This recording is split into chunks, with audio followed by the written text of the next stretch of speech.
the month that Call regular Oak School Board meeting to order. Considerations of the agenda, additions. Yes, we do have quite a few additions to the agenda tonight, mainly personnel. It's that time of year when we're having people resign and filling positions, and then also trying to fill some of our summer positions that we have open. So on additions for appointments, our summer school teachers for our elementary level, they will run summer school May 26th through the June 5th. We also have a couple assistant athletic director positions that Brock was already on the agenda for approval as a teacher. He has since agreed to take on a couple other positions, so we want to add those on there because those will begin right when school's out. One of them will, as the weight room assistant. A resignation, Dennis Ruth with our BPP program. A personnel transfer, so this is a person that is already teaching in our school corporation, moving to another position within our school corporation. So Jessica Martin-Jones will go from OHHS FACS teacher to OHHS special education teacher. And then on new business, the iRead Summer School 2026 proposal. So those will all be additions that you'll see throughout the agenda. I've added them down below too. Do you need a motion to accept? Motion to approve the additions to the agenda. Second. All those in favor, right hand. 7. We'll all stand for the pledge.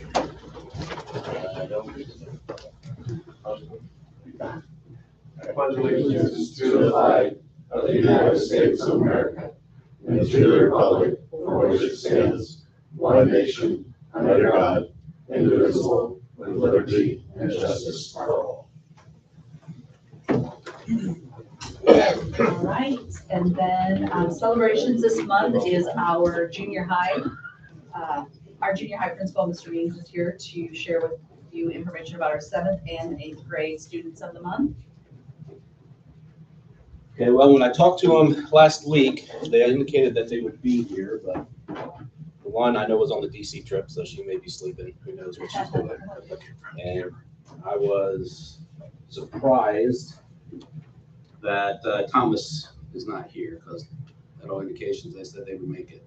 But anyways, our 2 students of the month for the junior high in the 7th grade, we have Thomas Rademacher.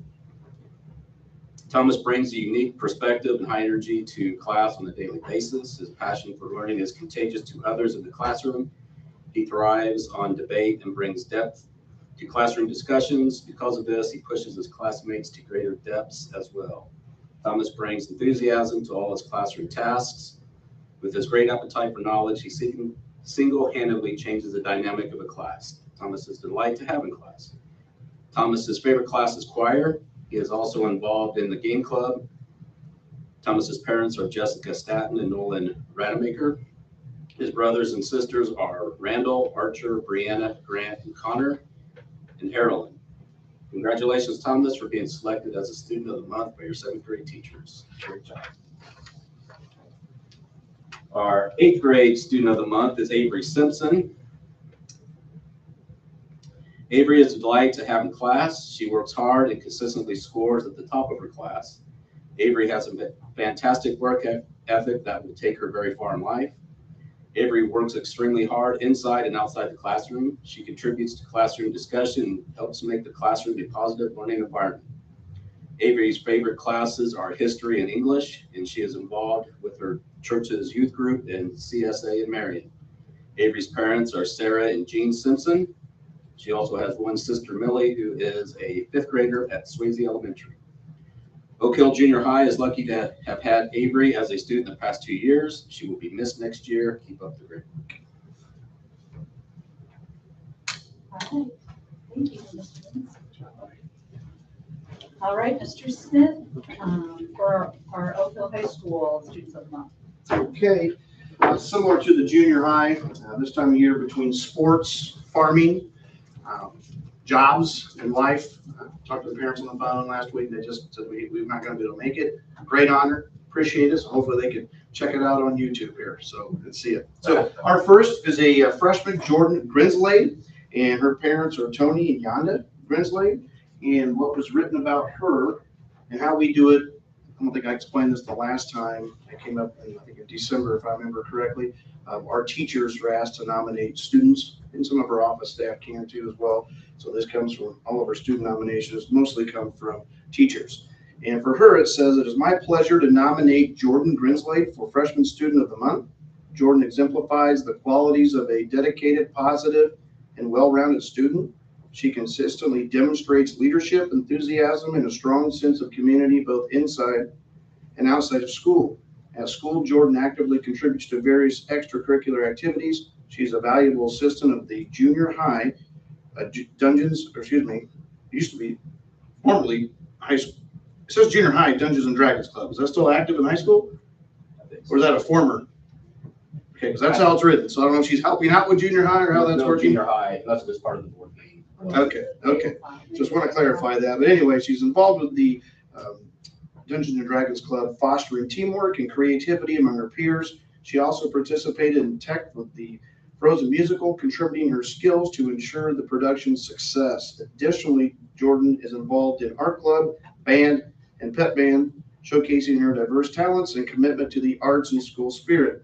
Outside of school, Jordan continues to serve her community through involvement in youth group and Bible study, exemplifying her character and dedication to her faith and personal growth.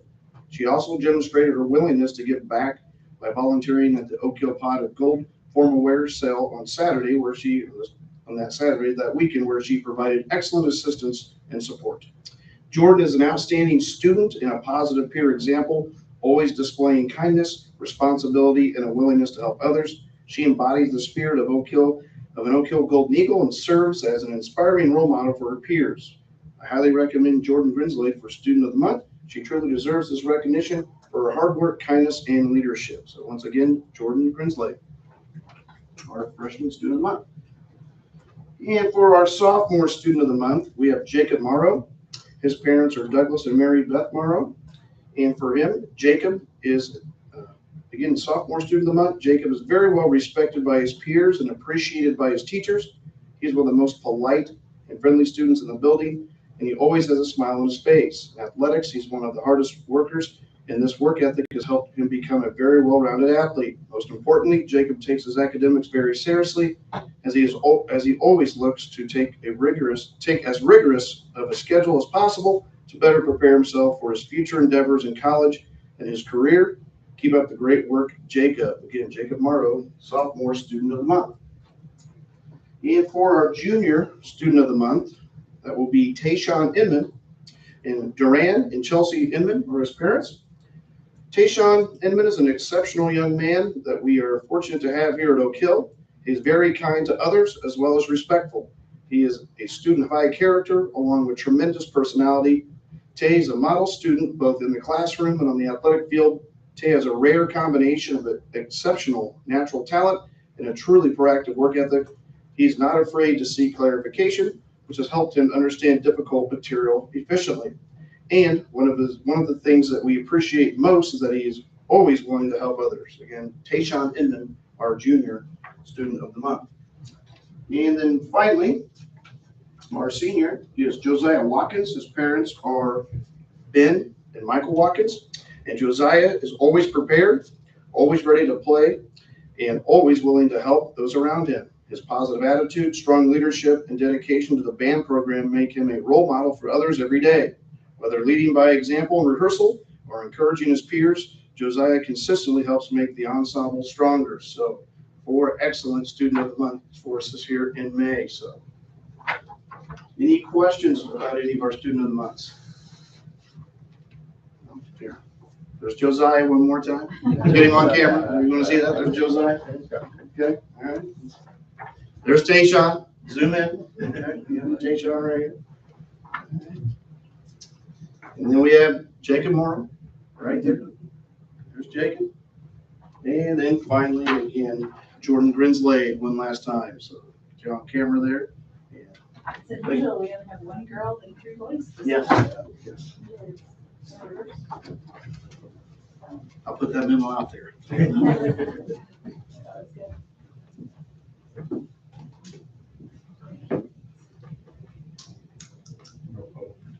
No public participation, I would say. So move on to the consent agenda. All right, the claims for payroll as well as the claims for the month are in the board folder in the financial area. You have them since Thursday, so if you have any questions on that. Resignations this month, we have OHH special education teacher Fred Buell, and then we have 4 substitute teachers that will not be coming back. So what Lynette does there, she sends out kind of like an intent to continue type, oh my gosh, I didn't realize that wasn't them, sorry. To see if they're coming back.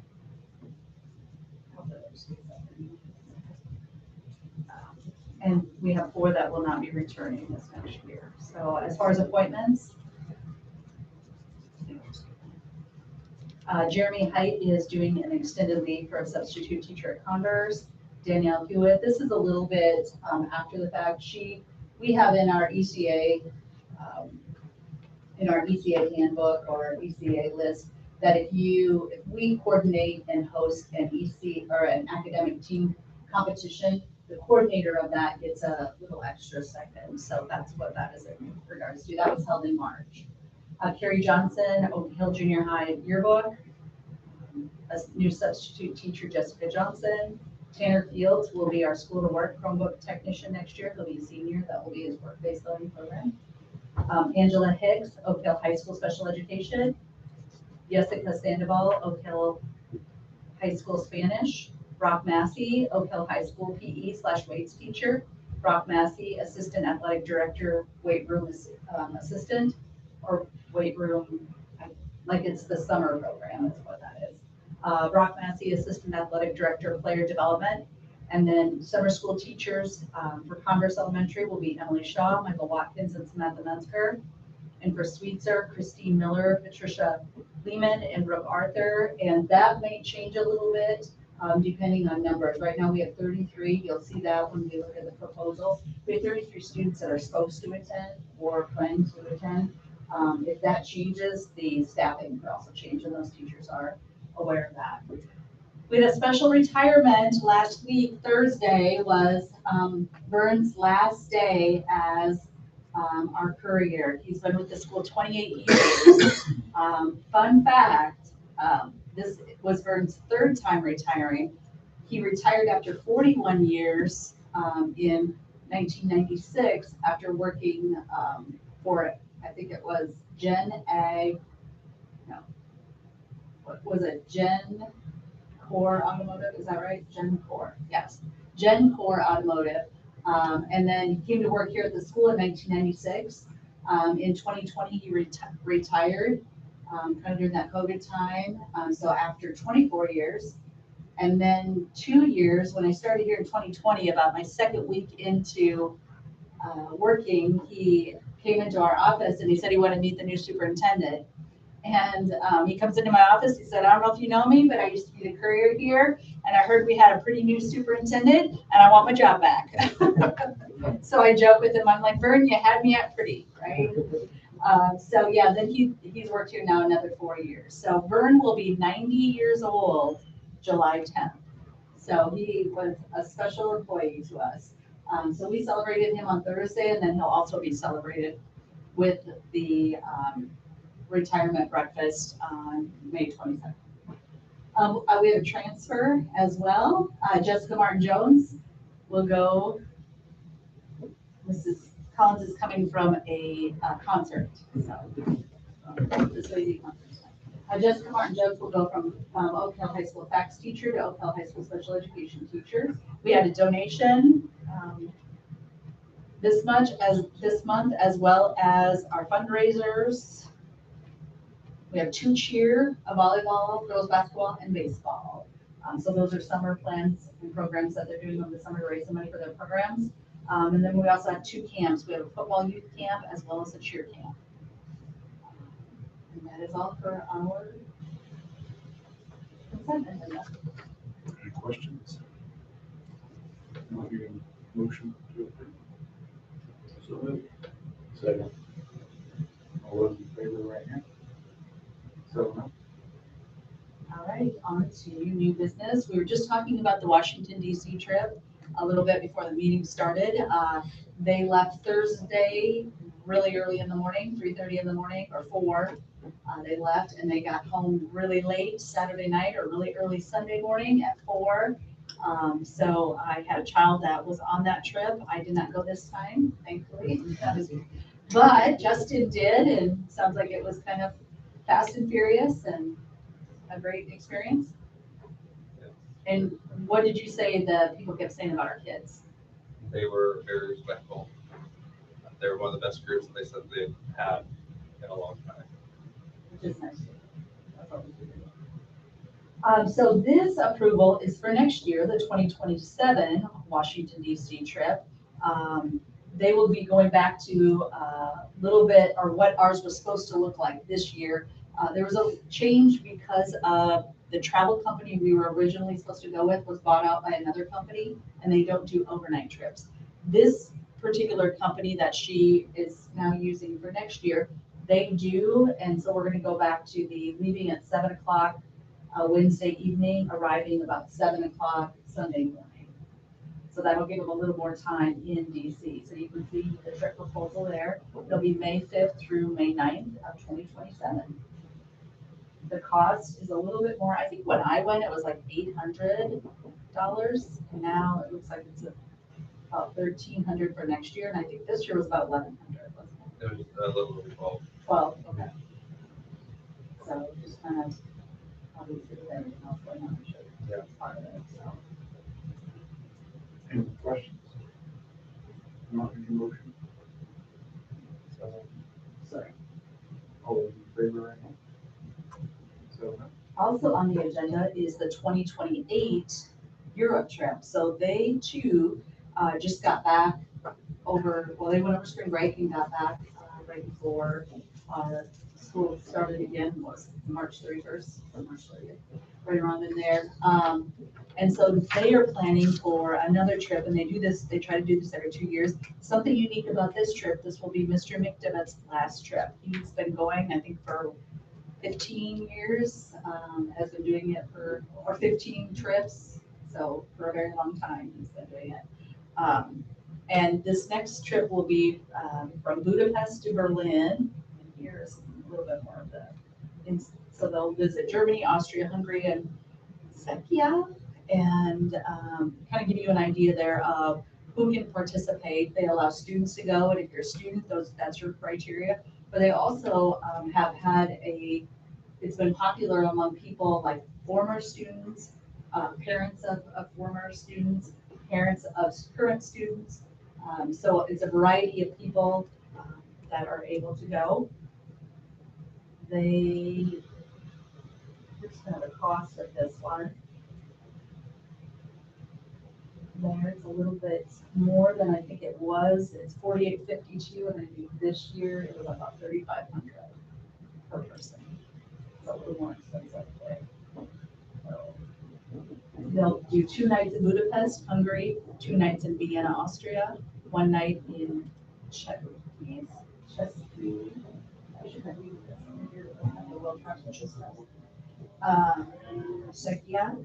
that how you say it? Sure. Yeah. Okay. 2 nights in Prague, 2 nights in Berlin. So it's going to be quite a trip. So they would like to start kind of putting this out there tomorrow, if possible. Gauging interest. do we have any questions for that? Not any motion? So moved. Second. All those in favor, right hand? 7 up. The third agenda on the third item on the agenda is to approve the resolution authorizing administration regarding auditor certification. Before we move on to item 3 on tonight's agenda, I wanted to take a few moments to provide some background and context regarding the resolution before the board this evening. As many of you are aware, the Indiana legislature recently passed Senate Enrolled Act 1, commonly referred to as SEA 1. This legislation significantly impacts school corporations across the state, including Oak Hill.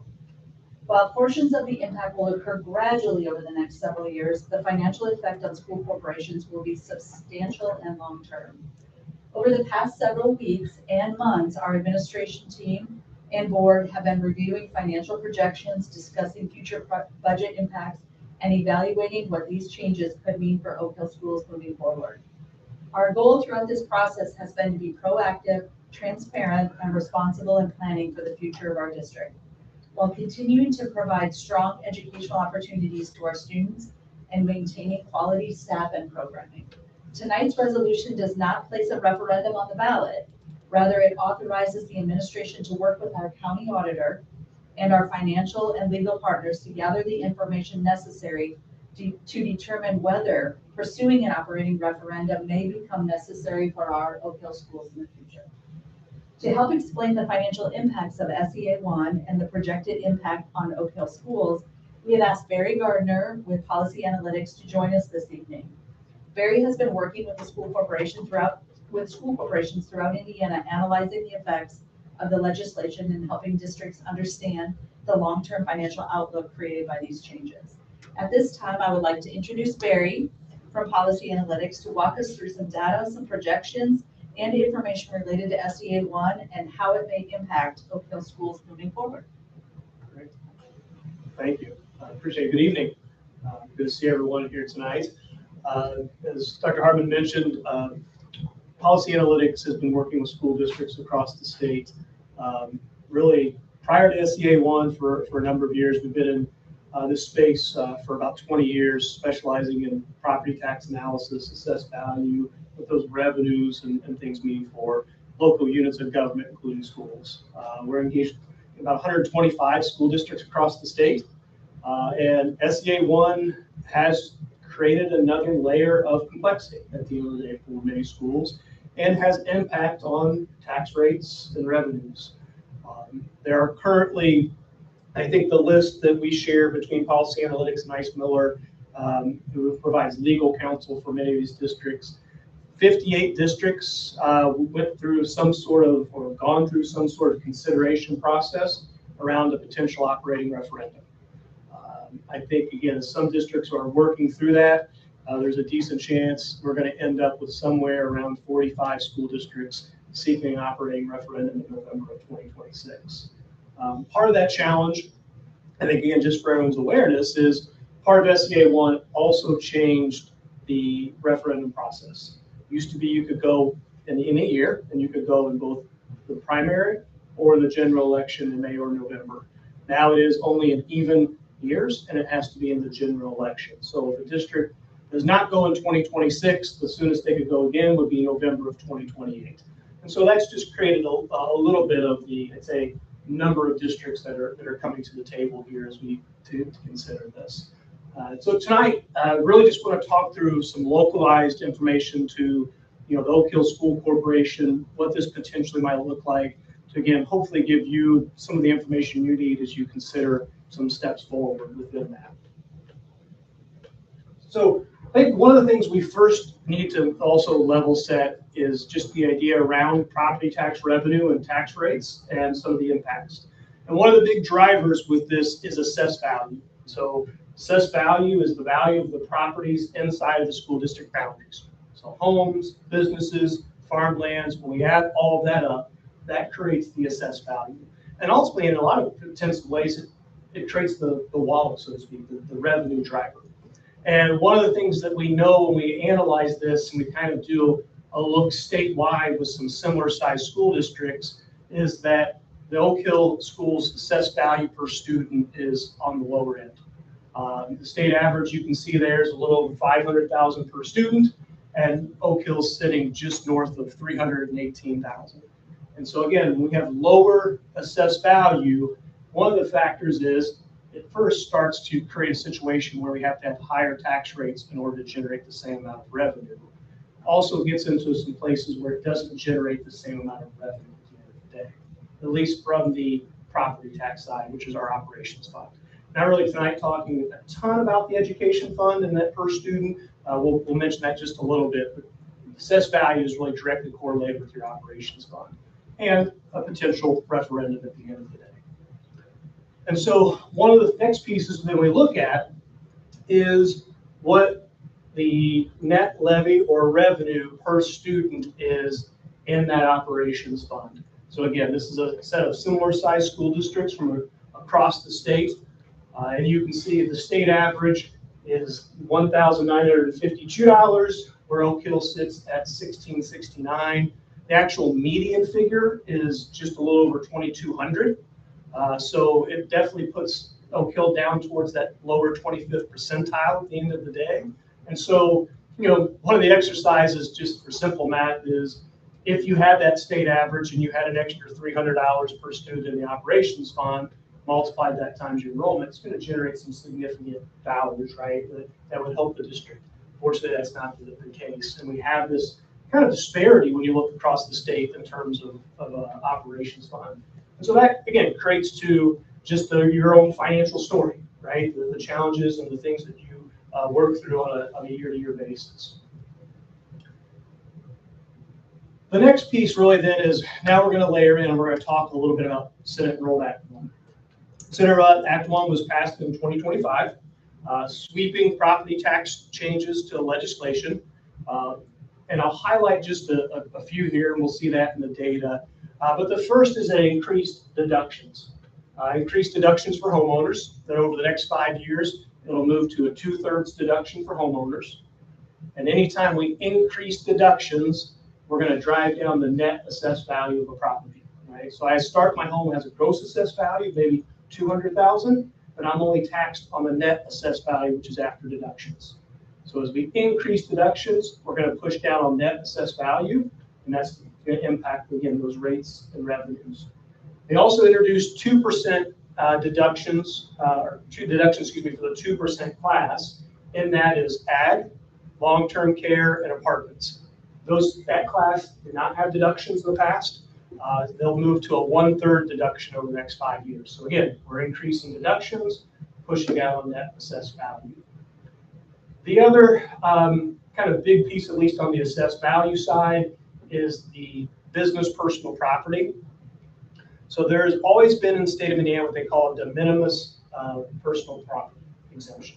And in the past, it's been up to most recently $80,000.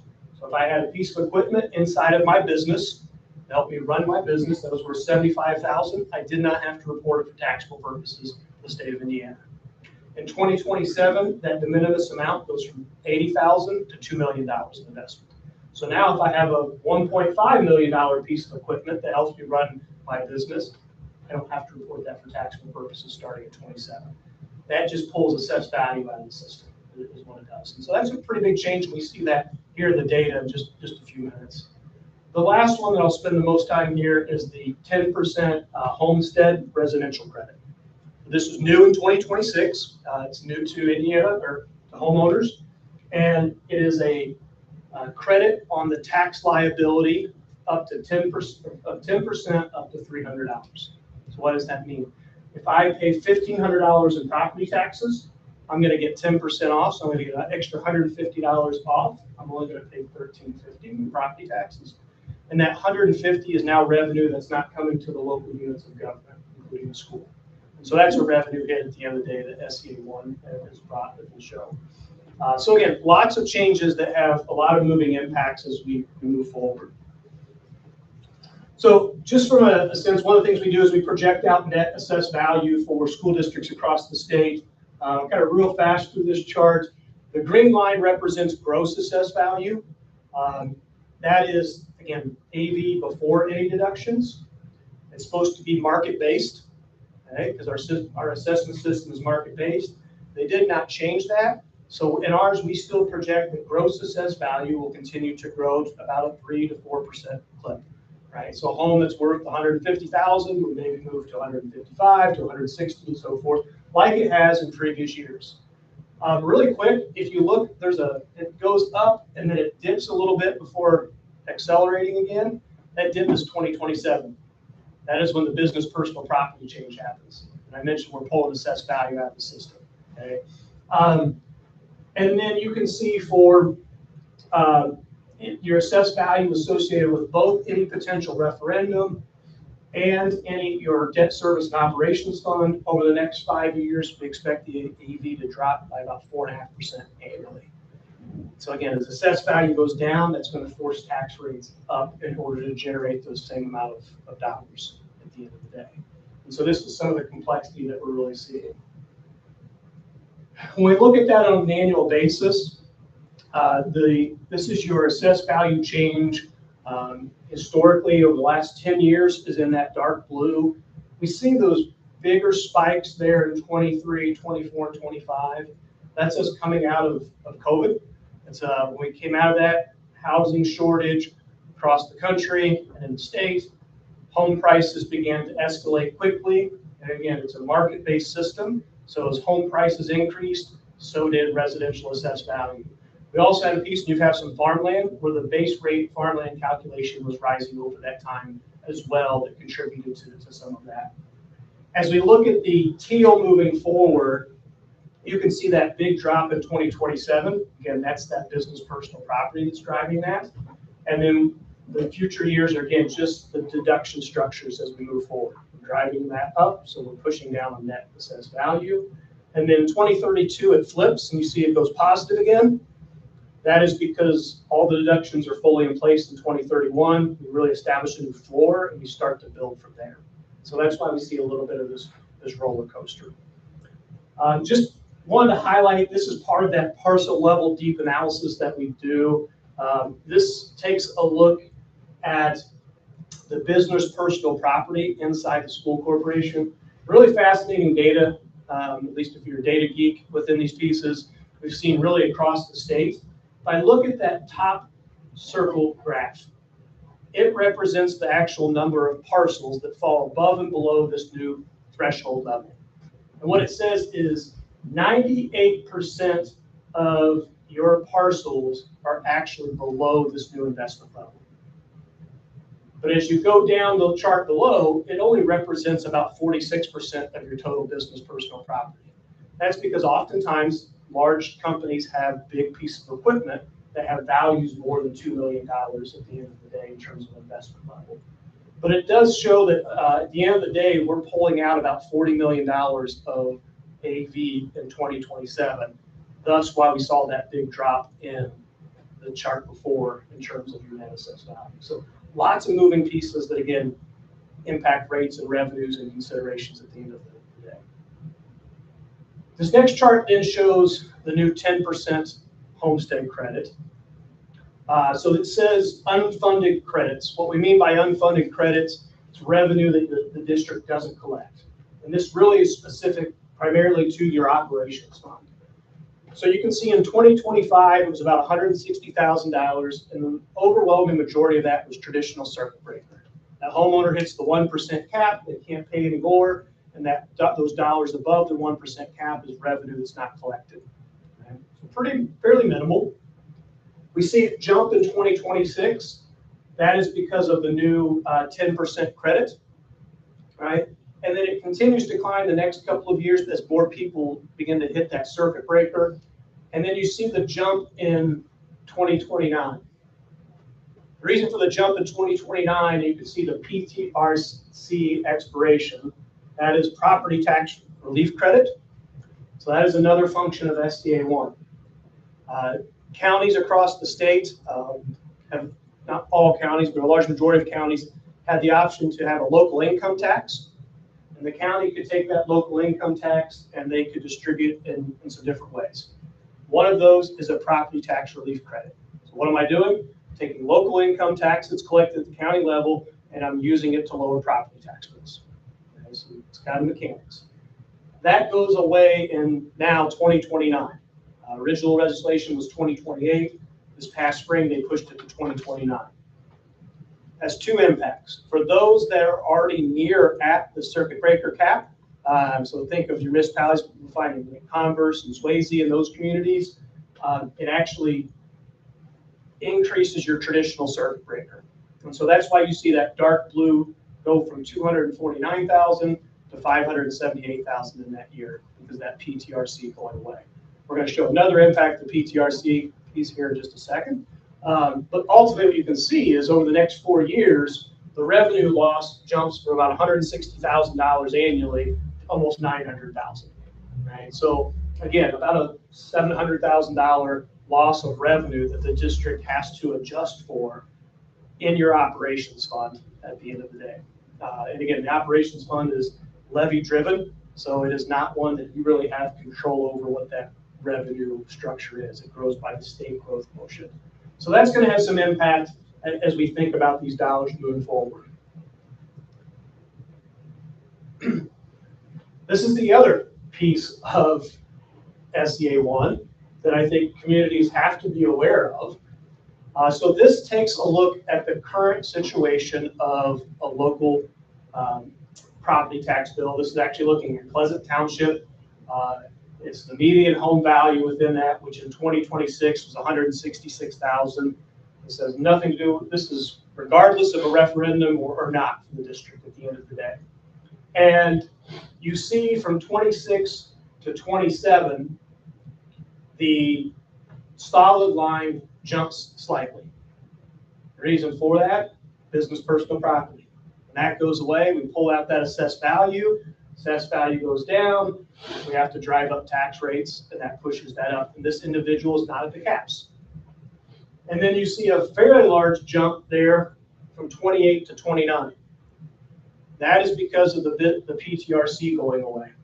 And if you look on the chart there in the bottom right, you can see it's about 300, it varies, it's a percentage base, so it's going to change year over year. But in 2026, that homeowner is receiving a PTRC credit of $333. That's what goes away in 2029. And so when that goes away, because they're not at the property tax caps, it's going to push their tax liability, regardless of what the school district does. And that's just the mechanics, the new mechanics of SCA 1. If you see the dashed line, that's what in our world we kind of call our counterfactual. It's what this homeowner's tax bill would have looked like had they not passed SCA 1. Okay? It would have gradually increased. That's associated as the assessed value of the home would have continued to grow. So would their tax liability. But as you can see, it's kind of that more muted growth. Really the driver of that big jump in 2029 is that PTRC going away. Right? And so that's just a new piece. Now, we've heard lots of conversation down at the State House about the local income tax changes and about these items. Is they're starting to see this. Could they come back and do something that maybe minimizes that impact or allows the county to maybe come back with another local income tax receipt provision that would fund the PTRC? Potentially. I think those are all things being talked about. As the legislation currently reads, that's not an option, right? But I do think it's going to hear a lot of conversation about it in the 27 session. The challenge with all of that is you're having to make some decisions potentially before that 27 session, right? Not knowing what may or may not happen or what changes may or may not occur. Sorry, one last piece I just want to say. Also, I just wanted to point out the bottom right-hand chart. You can see the last line says post-circuit breaker credit. That's that 10% homestead credit. So that's what that taxpayer is ultimately getting off of their tax bill at the end of the day. It's about $110. Because again, it's a 10% of what they're actually paying, right? Which is after they get that PTRC credit, right? And so that's why that's factored in. So they are in essence paying $100 less than what they would have in that given year because of that credit. Okay, talk a little bit then, just briefly here, about the education fund and about all kind of revenues as we consider. So this just takes a look at the district's enrollment over the last several years. And you can see the declining enrollment from 21 to 26. One of the challenges that I think we know is that in the state of Indiana, dollars follow the student, as we often say, and that your education fund revenue is driven off of your enrollment. And so as your enrollment goes down, that funding goes down as well, right? Or it pushes back against any increases they may do on that per student. And so, we were running some numbers earlier on about, easy math, about 175 less students, roughly $8,000 when we talk about all categorical, about $1.4 million, right, over the last several years of revenue that has gone away, right? And so, when you add that to the now SCA 1, and what you're seeing moving forward creates, I think, some of the financial challenges and considerations the district's having to look at, right? Revenue decreasing, and then potential onset of some additional revenue pressures as we move forward, right? And so we have to think about how do we begin to maneuver our way through this. And then so as we look at the next kind of slide there, and we've talked a little bit about this piece, expenses have outpaced revenues, right? And primarily, you see a fairly decent jump in special education. Those are often driven by IEPs, and it's salaries and benefits. We're a heavy people business, right? And one of the challenges, and we work with a lot of districts across the state, and my previous role as a school person, you lose, let's say, in a given year, 10 students. They can often be spread across 10 grade levels, and the ability to pull staffing is just not as linear as a student's enrollment drops, that I can drop staffing in accordance, right? It often gets to tipping points where we're able to reduce staff, and we have to look at those. At the same token, we've been introduced to the $45,000 minimum teacher salary, the 65% of salary and benefits to go towards classroom teachers, so pressures to try to stay and recruit. So as we push salaries, right, that's that push-pull against this at the end of the day. And we've dropped in curricular materials. That was shifted from the textbook rental fund into the education funds. So again, some additional pressures there. But it's just really pushed against, again, at the end of the day. However, I think when we look at the next slide, there's nothing that would call the expenditures in the district out of line. So this is one of the analysis we do for school districts. Again, this is kind of pulling that similar peer group and looking at expenses for salaries and benefits on a per student basis between both the education fund and the operations fund. And again, you can see the state average is around $9,100. Oak Hill is at just shy of $8,800. But again, nothing standing out that there are expenses that are outpacing your peers, right, at the end of the day. And again, so this gets into that whole staying competitive when it comes to salary and benefits, recruitment, retainment at the end of the day. When we look at the next slide, digging into this looks a little bit more at your operations fund, looking at capital projects, transportation, and admin support. And again, in all of these areas, you're right on pace in terms of either the state average with both capital projects and or transportation, and quite a bit below the state average when it comes to that admin support at the end of the day. So again, expenses that we would call in line for the revenues that you're receiving. But again, this is where that property tax, this is a big piece where we went back to that original slide and I showed the property tax revenue per student. You at the 1,600 versus the others. This is where that distance starts to happen. You have those additional dollars in the operations fund. It allows you to have some additional expenditures at the end of the day as well, right? And so I think, again, looking at this piece and through our analysis is that while we're always looking to obviously adjust our expenses with our revenues, it's nothing that's standing out at the end of the day that we saw in terms of this. So when we think about a referendum, we just maybe first step back and think about some of those financial pieces from the education fund revenue to what we're seeing coming with SCA 1. When we talk with districts around the state, there's really a couple of big levers that we can pull when we're talking about our finances. One is we can reduce cost, right?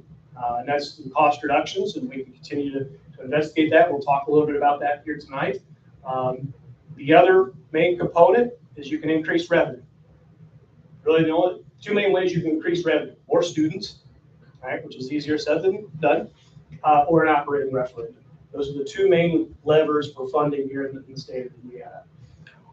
And so often we're talking, it's potentially a little bit of both. We look at some cost reductions or adjusting our expenses while maybe seeking some additional revenue at the end of the day. And, I don't know if it's a great analogy, but it's almost like a slot machine, right? You pull a lever and you have the three things come, right? There's three really things that really are big pressures or big drivers when we talk school finance in this situation. One, again, is that cost reductions. How much can you reduce? and what's the impact that it starts to have as you reduce those, right? When we get into the classroom impacts. The second is the revenue, which is the referendum. What is that appropriate rate, right? What is that appropriate ask in terms of those dollars?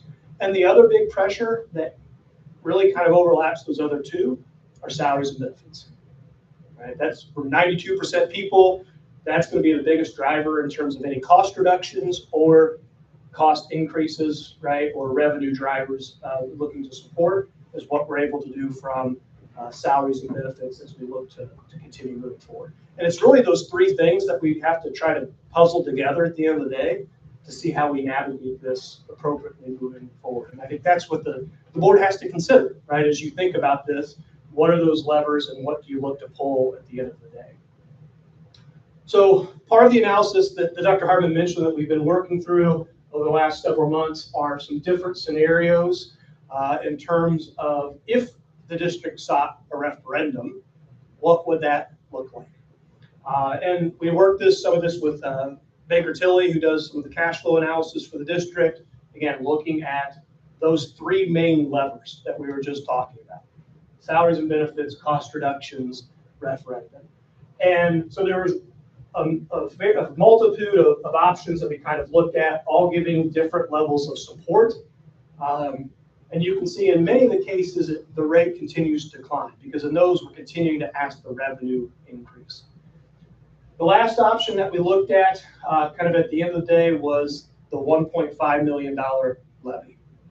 Okay? Kind of looked at that as a potential kind of balance piece between some of the kind of mechanisms we were seeing behind the scenes of the cost reductions, the revenues, what Baker Tilly was seeing in the cash flow pieces. And this is really important because one of the considerations the board would have if you sought a referendum is the ballot question. And on the ballot question, you have to put a maximum rate and a maximum levy. Okay? And so just for example, if we use the red line just because it's the top one, if you were looking at it over the next 8 years and you said we need to generate that amount of revenue, you would need to put on the ballot question 82 cents. Okay? Even if you can see in the early years, we would be suggesting that you don't need all 82 cents in the first year, you only need 42 cents of that. And your plan maybe would only be to take the 42 cents because that supports the needs of the district, right? Unfortunately, the way it's set up is you have to put that max rate you're going to need over the next 8 years. Okay? And so rate becomes a really difficult conversation. And so we've often started talking about levies now under SCA 1. What is the levy needed to support students? And that's kind of the genesis around the green line, which is that $1.5 million levy. We said, okay, if that's the levy of the amount of revenue we would need to support, what would that look like? It gives us a little more stable rate, right? In that case, it's a maximum of that $33.90 that you would potentially put on the ballot question. It's a lower revenue generating source, but it's maybe a balance of all three of those levers that we were talking about earlier. And so I think as we look at the next slide, this is ultimately where it came from. We took a look at one of the options in terms of the cash flow that Baker Tilly was providing, in terms of some different, cost reductions, salary increases. And one of the things that Dr. Hartman and team had kind of worked through was identifying, as they saw it currently, about $500,000 in cost reductions that the district could bring to the table, right?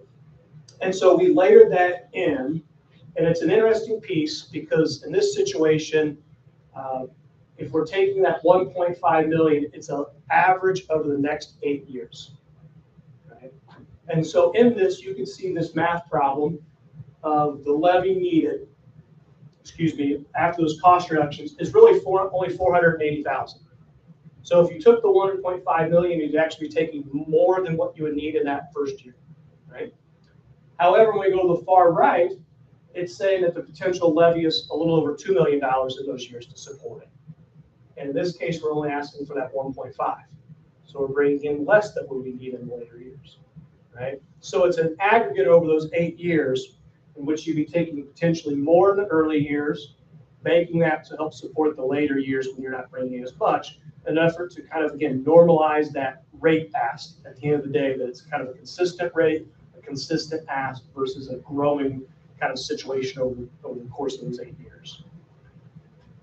And so again, this just then lays out then those revenue scenarios. You can see, again, if you look at the others, we're growing the revenue each year. Again, if you grow the revenue, you're going to grow the ask. And so again, the 1.5 is to say, this is what we think we need to kind of maintain against while adding in those cost reductions. And again, trying to find the balance of all this at the end of the day that the district is bringing forward, something to the table, right? The fact that we're offering up that you're trying to reduce the cost while kind of bringing in that ask at the end of the day down and not having it continue to grow. So that's the revenue kind of components within those. This takes a look at the total tax rate. Obviously, if we introduce a referendum, we're introducing an additional tax rate, roughly at 30 cents. But I do think it's also interesting to state in this piece that kind of light blue line, that's if you don't even entertain the idea of a referendum. The tax rate's still going to go up. That is the mechanics of SCA 1. As net assessed value goes down, the rates are going to have to go up to generate the same amount of dollars in the debt service that are needed and the same amount of dollars in the operations fund. And that's true of you, that's true of the county, that's true of all local entities under SCA 1 with the mechanics. So regardless, the rate's going to go up. And that's, again, why we've tried to maybe think this conversation away from rate to levy a need at the end of the day when it comes to revenue. Right? And so, kind of a big piece here. So what's this look like? We tried to distill this because we have lots of options, right, to maybe narrow this down as a potential consideration. So one, obviously the red line is districts coming in saying, hey, we're going to ask for everything to support all things at the end of the day. The 1.5 million levy is what the ask would be on the median homeowner with those cost reductions and trying to attempt to find that middle ground. And so it's approximately $220 a year. So call it $20 a month at the end of the day that in this case the district would be asking. One of the benefits with this, as you can see, is that line is consistent, right, at the end of the day, because we're building it off that 1.5 million in revenue need, right? So it does make a little more consistent, I think, impact and understanding versus that growing component. This is obviously going to vary. This is the median homeowner. Each individual's home value is going to play into what their actual impact is at the end of the day. That's where the district moves down that route. There are things like the referendum calculators that we help support some of the groups out there where an individual can go in and put their own home parcel or home value and see what that impact would be to them individually, so they can truly know that piece. And so it's a great way to be transparent with that if you were to consider going down that route. So for today's purposes, because this is still kind of nuanced and new, we're just looking at that median homeowner, this piece with it. But that's roughly the impact that we would see. When we look at the total tax bill, this is probably, again, that challenging piece, and I think more of awareness, is this gets muddled in a little bit of some of the SCA 1 changes, as we laid out already. Because the tax bill, as you can see, if I focus first on that light blue line again, the tax bill is going to go up in 2027, even if you don't go after a referendum because of the business personal property change. As it stands today, it's definitely going to make that big jump in 2029 when the PTRC credit goes away, unless there's some sort of legislative change, right? So those pieces are already in play. This just adds that additional roughly $200 on top of that situation. But I think, again, trying to be transparent and really see what's happening in terms of the legislation within that. If it's a homeowner that's already at the caps, which you do have a small portion of your community that's already at the caps, they will not see those large of a jumps because they're already paying the most they can, right? This is going to impact those that aren't at the caps, which is, again, a large portion of your community. We also took a look, because of obviously the ag component here, what this looks like for farms. So when I'm looking at 100 acres of farmland, Again, you can see the impact between the two, the 1.5 million levy. So maybe easy math, it's about $5.50 an acre that you'd be asking for contribution if you were to go down that route from farmers at the end of the day within this piece. So we did kind of take a look at that piece along with the next slide, which I think lays out kind of the total liability for farmers. Kind of an interesting piece that's happening here, I think, in terms of farmland. You can see the dip from 25 to 26, and that for every 100 acres, it went down about $400. That was some changes in the legislation. They changed the capitalization rate, which factors into this overall farmland calculation, that drove that down. Again, you can see if I can focus on that light blue line, overall, because of SEA 1 and that 2% deduction that this class is getting that they did not get before, take the referendum out for a second, they really don't go above their 2025 level until 2033. And that's because they're getting additional deductions that's pushing down on that at the end of the day, right? The other piece that, again, is out there is just that business personal property. If they have equipment that can be now exempt for state taxable purposes in 27, there's a benefit there as well. So again, it's going to see that roughly $5, $5.50 an acre bump, and that's really what's going to drive any change at the end of the day. But after that, it stays fairly stable in this piece from that perspective. So again, I know there's a lot of information. I want to happily answer any questions. This is, again, something that a lot of districts across the state are considering because of the enrollment changes, because of the SEA 1 impacts. And I keep going back to, we really have these three levers, right, that we have our control. And it's what are we able to reduce in cost, and what do we feel comfortable, how far can we go before it has real impact? Do you want to consider a referendum to generate some additional revenue before maybe going deeper into that? And then what capacity does any of that combination give you when you look at salary and benefits as you move forward for the next 8 years within this piece? And the challenging piece that's forced a lot of districts as well is, should you not decide you want to go after an operating referendum this year, you can't look again until 2028. And if it were to pass in 2028, you're not getting those dollars until June of 2029. So you really have to be able to say, okay, that's that long range place, and what's that look like between now and 2029 if you wanted to try to move in that piece. So it's just not as fluid or as available as it's been in the past, which again, I think has pushed more districts to at least have this conversation than you've seen in the past. So, Dr. Hubbard, I'm more than happy to answer any questions that or the board of anything tonight.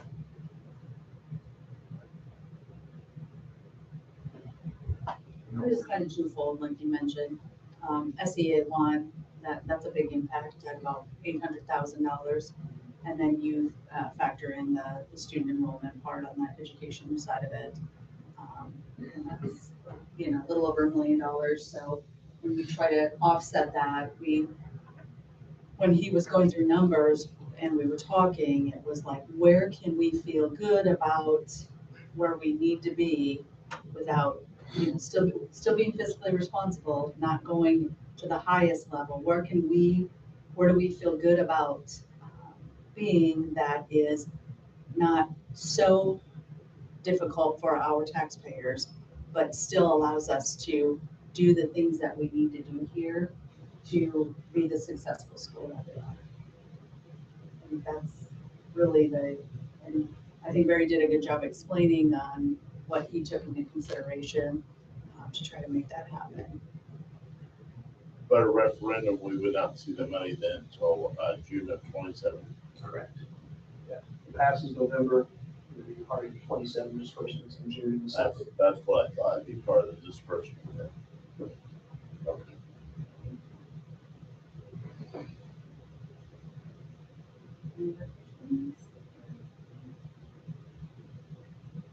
Thank you very much.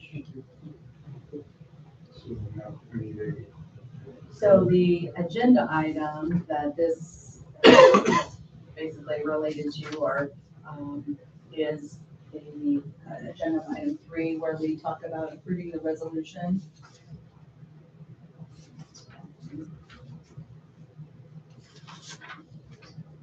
Approving the resolution authorizing administration regarding auditor certification. So basically what this resolution allows us to do is have those talks with our auditor about what tax rate looks like, what home median value looks like, what maximum levy can look like. And you're just, not all auditors require this. Some ask you for this before I go there and start asking questions. And I think a lot of it is just to know that their school board is aware of what a superintendent is asking and what information they're wanting from them, basically. Yeah, if I may just add a little as well. So part of the reason of having to go to the county auditor is the question reads, once the board, if you decide to move forward, you establish a max rate and a max levy. That then is applied times the median home value rounded up to the next 50,000. That median home value comes from ultimately from the auditor. So part of the reason we're starting this process is if you were to go down that route, the auditor would need to come up with that figure. That would be a part of that ballot question. And so the structure doesn't lock you into anything, but also you're in 2 counties. So we've got to coordinate between 2 auditors at the end of the day within those. So that's why Ice Miller, at least the piece, has been encouraging districts, whether you decide to move forward or not, getting this process started so the auditors are aware, can bring that forward at the end of the day.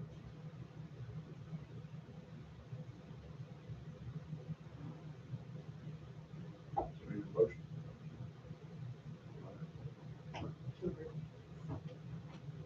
So moved. Second. All those in favor? Mary, I know you have a long drive home, so thank you. If you would like to stay, you're more than welcome, but if you have to get on the road, we totally understand.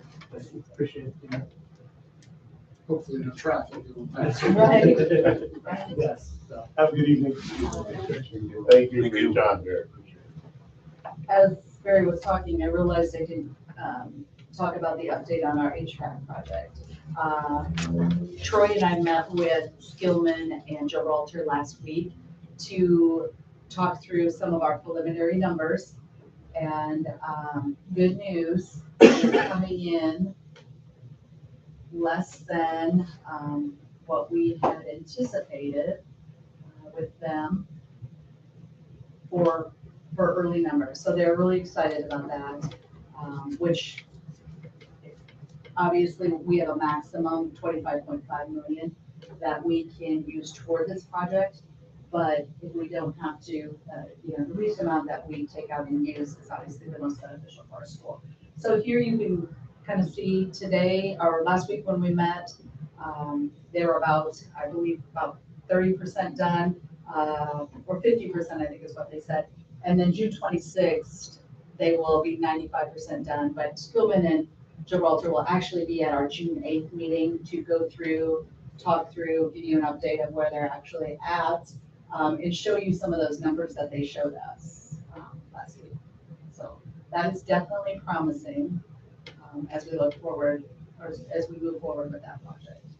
And the last thing on new business is to approve the IRE summer school proposal.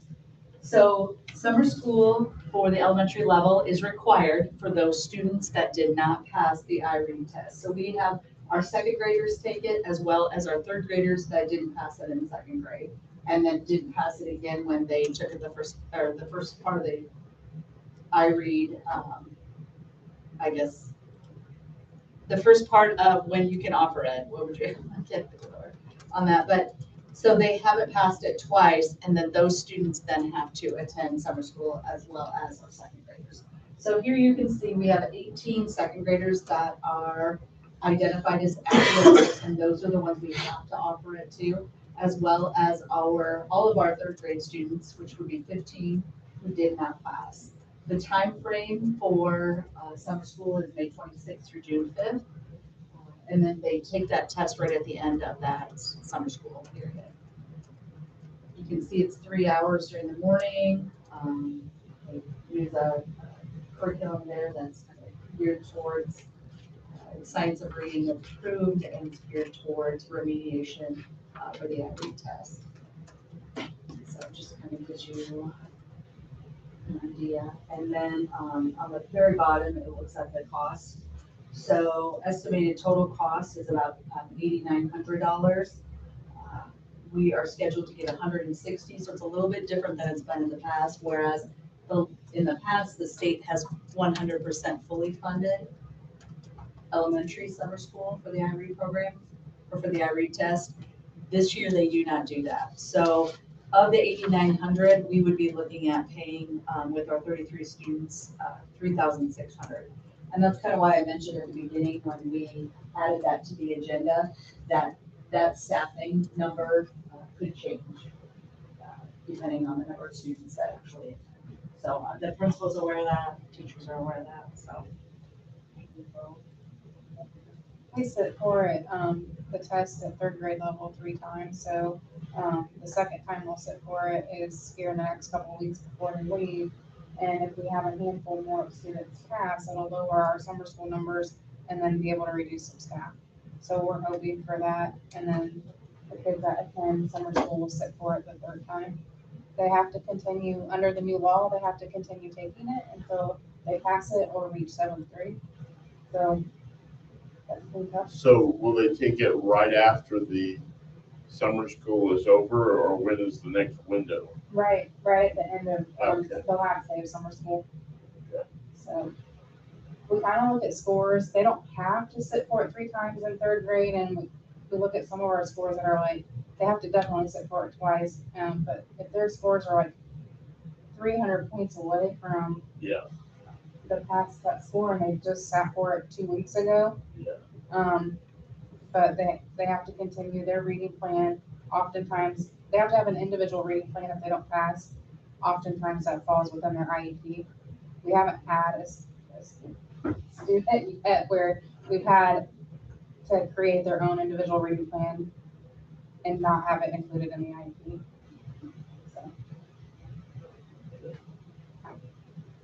So.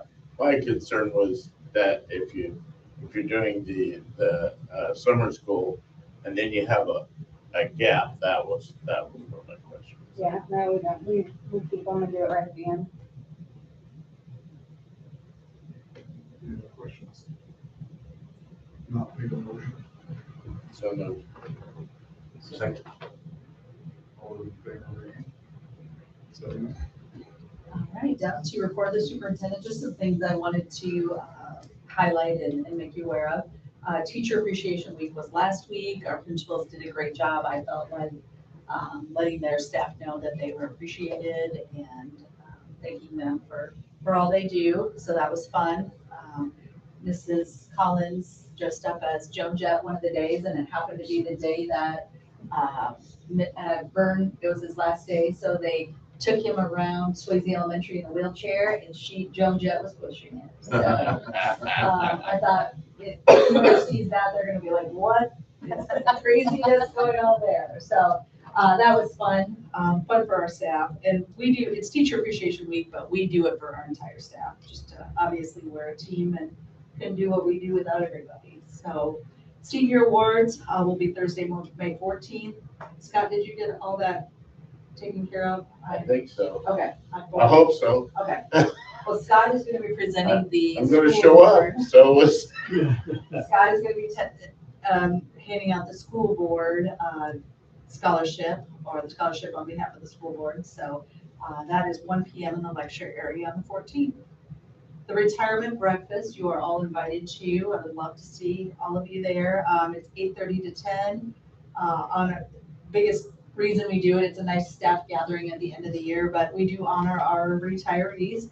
Shelley Crow, who's in Swayze Elementary teacher, has been here 7.5 years, but obviously she's been other places. LaShawn McLean, Converse Elementary IA, she has been here at Oak Hill for 34.75 years. So 34 and 3/4 years. So Lisa Trejo, she's our high school Spanish teacher, 21 years here. Vern Pullum, like we talked earlier, our courier, 28 years. And then Dawn Fuel, who is one of our high school special ed teachers, she was kind of on the end and was here a year and has chosen to retire. So we will be honoring all of them at that breakfast on the 22nd. It starts at 8:30. It's in the high school cafeteria. Our graduation is Sunday, May 31st, 2026 at 3 p.m. in our high school gym. Anticipated, I was told about 114 students graduating. Does that still sound accurate?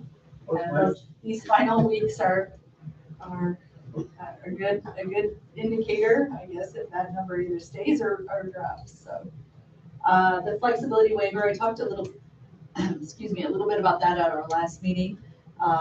That is something that I submitted with the requirements next year added in on our RTI through grades K through 8. Looking at some ways we can give our staff and teachers a little bit of extra time for that RTI intervention planning. It's a PD. We're looking at doing a 2-hour late start once a month. So that, in order to do that, you have to submit a waiver. You have to apply for that, and then the state has to approve it. So I did that. I've submitted it. I have not heard back yet. So I will update you as I know more. The YMCA after school care, they have reached out to us and let us know that they are no longer going to be able to offer aftercare at Sweetser Elementary. They are streamlining that and taking it out of the elementary schools and just having aftercare at the YMCA in Marion and the YMCA in Gas City. So we're talking about working possibly on seeing if it would work for us. They said we could bus there if we had kids that wanted kids in the aftercare program. We need to figure out on our end logistically if that's possible. So. And then also something that I've talked about in the past that I would like to continue doing a little bit of work with is charging a fee for our club sports that use our facilities. Nothing, huge, but just something to help offset some of our costs for using the facility, like utilities and things like that. So I'll look a little deeper into that and share some information with you once I have it. Principals, do you want to talk about what's been happening? Mrs. Liddick wasn't able to be here today. She was with her husband, he had an appointment. So.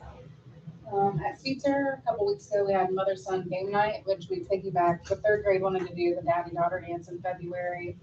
So 4th grade stepped up and said, since 3rd grade's hosting that, we'll put on a mother-son game night or a special guest. So they did that. It was really fun and enjoyable. We did Wizard of Oz last week, and I need to thank Andy Horner for helping us with the sound system and making sure that Wizard of Oz ran smoothly. So big thanks for the help on that and making sure it all worked out. And he said then in return, they put all the microphones back, and it was lovely to find. I stayed after and watched, and I knew that was Aunt Fagan. She made sure she got them all lined up.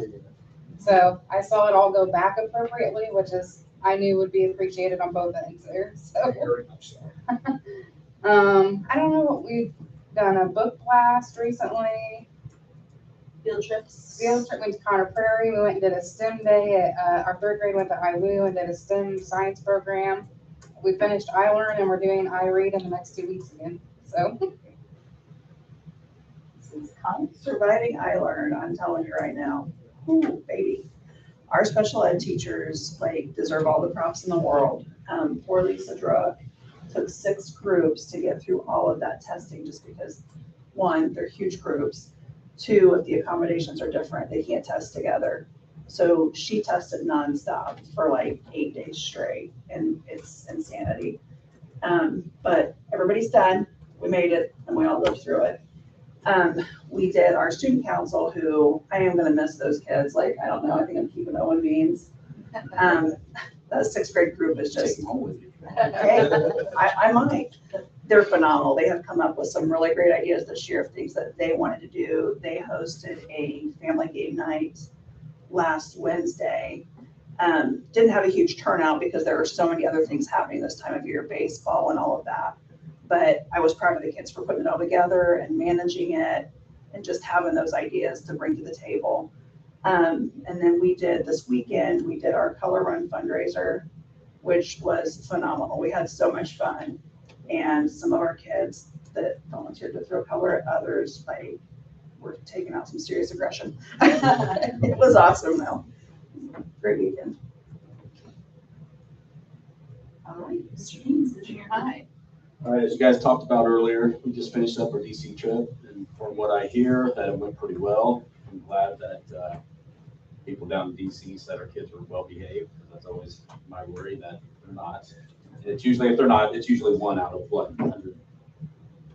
20 or 30 kids that causes an issue. But I'm glad they end up getting home safely and was well received. Incentive trips, 8th grade was today. 7th grade is tomorrow. Next week, we have an awards day on Monday, 10 a.m. Exams start next Monday. Then we have our baseball day for the 8th grade. On the last day of school, we were having boat day, but we're still uncertain about the pool.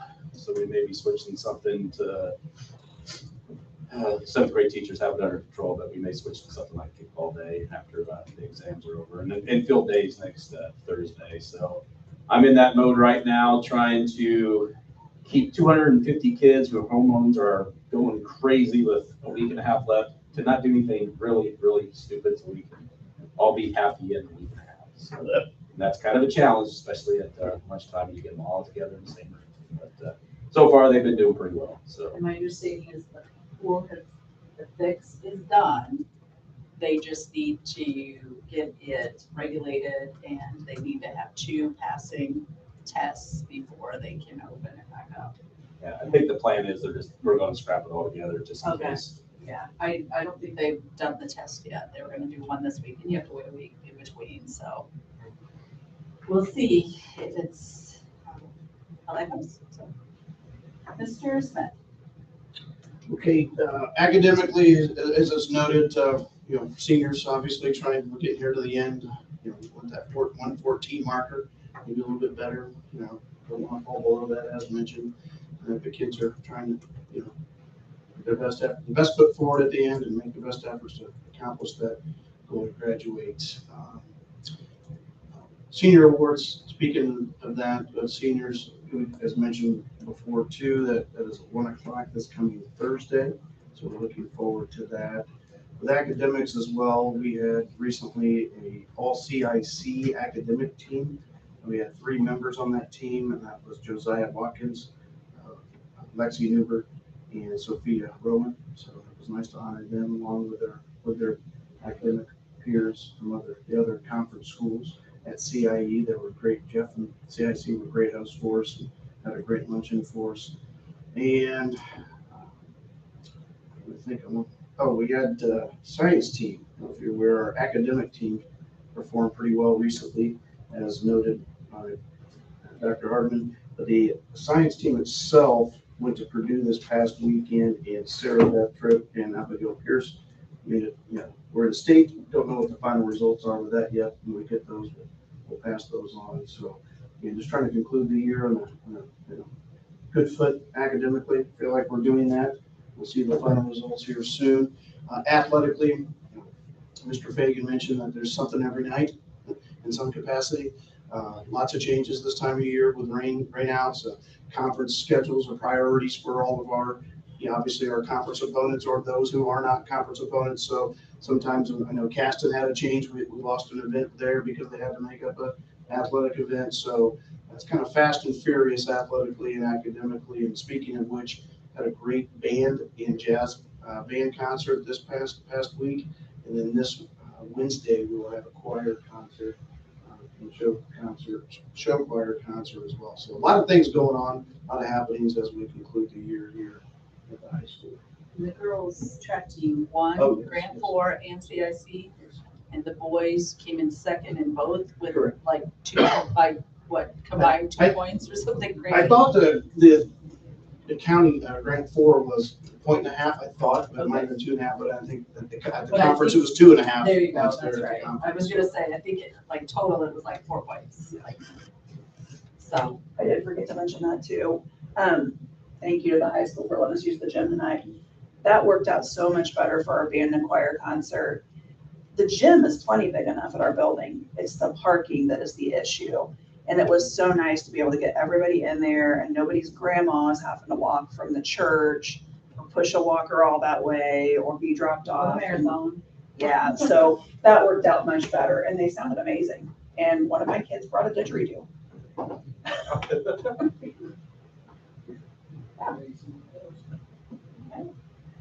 All right, anything, you have any questions for our principals? I don't have a question. I'm a little hesitant to say this with Mr. Beans making the comment that you guys are trying to keep people corralled. But this is our last meeting before the end of the year, and I want to thank you guys all and your staff and your buildings for getting us through a year like we did. I mean, I can't thank you guys enough. So much appreciated. And May 1st was Principal Appreciation Day, so, and Wednesday we have our admin team meeting, so we're gonna have OHUSC to celebrate Principal Appreciation Day that day. What time should we be here? 11:30, so hopefully we won't have any principals missing, but that's kind of our gift to them for their amazing job this year. They have, it's not an easy job every day, and they come and have a smile on, and most of the time, I guess, sometimes Mr. Mina smiles, but for the most part, He's my OHUSC. You have to have that look where the kids are like, is he happy or is he upset? Because they're kind of, especially the 7th grade, they don't know me that well. They're kind of, we're still scared of you. I'm like, yes, that's what it is. You know, I'll be nice to you when you're a freshman. you're gonna hand them off to the next, now you're handing them off to him. right, Been with right. The So, 8th graders forever. we are lucky to have the team we have for principals. So makes my job much easier. Anything else? All right, so we have a Motion to adjourn. Second. All those in favor, raise your hand. 12 12 hours.